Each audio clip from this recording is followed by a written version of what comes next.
নমস্কার সবাইকে, কেমন আছেন? সবাই নিশ্চয়ই ভালো আছেন, আমিও ভালো আছি। সবাইকে স্বাগত জানাচ্ছি বনানী কিচেনে।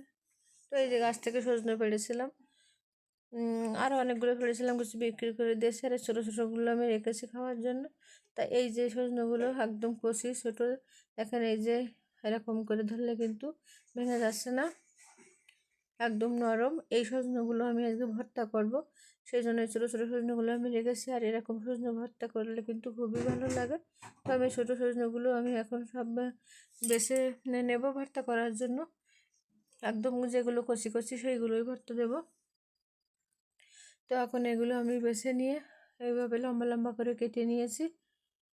এখন এগুলো আমি একটা হাঁটি বেঁধে নেব, একটা দড়ি দিয়ে সুন্দর করে আমি একটা হাঁটি বেঁধে নেব, যাতে ভাতের ভিতরে দিলে আর কি ছড়িয়ে নেওয়া যায় সেজন্য।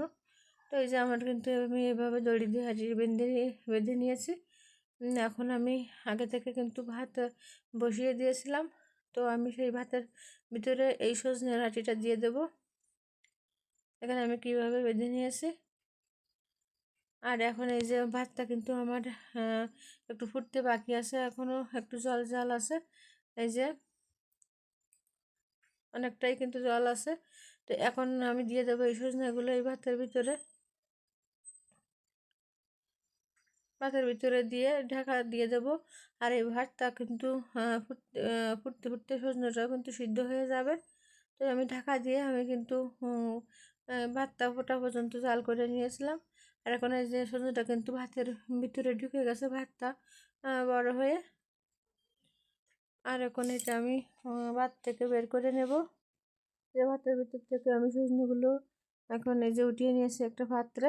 আর এখন এই যে দড়িটা কিন্তু আমি ছাড়িয়ে নেব।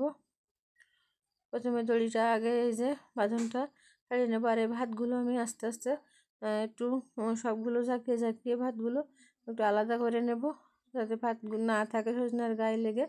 সেজন্য যেহেতু আমি ভাতের ভিতরে দিয়েছি। আর এই যে সজনাগুলো আপনারা শিলে বেটে নিতে পারেন, এভাবে হাত দিয়েও কিন্তু একদম এই যে গলে যাচ্ছে দেখেই কিন্তু বোঝা যাচ্ছে। তো হাতেও কিন্তু এভাবে মেখে নিতে পারেন সজনাগুলো। তো আমি সব সজনাগুলো এইভাবে কিন্তু আগে এই যে হাত দিয়ে মেখে নিলাম।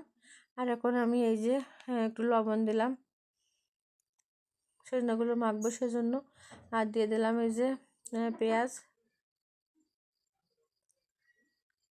তো লবণ আর পেঁয়াজ দেওয়ার পরে দিয়ে দেব শুকনো ঝাল। আপনারা কিন্তু নিরামিষ খেতে চাইলে পেঁয়াজ ছাড়া করতে পারেন, আবার কাঁচা ঝাল দিয়েও করতে পারেন। তো আমি পেঁয়াজ, লবণ আর ঝাল, শুকনো ঝাল ভেজে রেখেছিলাম সেইটা দিয়ে এখন লবণের সাথে ঝালটা আগে ভালো করে এই যে ডলে ডলে কিন্তু আমি ঝালটা মেখে নিচ্ছি।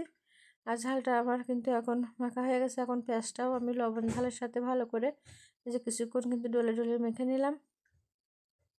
আর এখন দিয়ে দেবো এর ভিতরে আমি সরিষার তেল। তো সরিষার তেলটা দিয়ে আবার একটু মেখে এখন সজনেটাও কিন্তু এর ভিতরে দিয়ে ভালো করে আমি মেখে নেব। তো আপনারা কিন্তু বাড়িতে একবার এইভাবে সজনে ভর্তা করে দেখবেন, সত্যি কিন্তু খুব ভালো লাগে খেতে। আর বাড়িতে করে খেলেই তো বুঝতে পারবেন আসলে কেমন লাগে খেতে। তো এই যে আমার কিন্তু তৈরি হয়ে গেছে সজনে ভর্তা। তো কেমন লাগলো আমার আজকের রেসিপি কমেন্টে জানাবেন। আর ভালো লাগলে লাইক কমেন্ট শেয়ার করে দেবেন। আর নতুন যারা দেখছেন আমার চ্যানেলটিকে সাবস্ক্রাইব করে আমার পাশে থাকবেন। তো ধন্যবাদ সবাইকে, দেখা হবে পরবর্তী নতুন কোনো ভিডিওতে।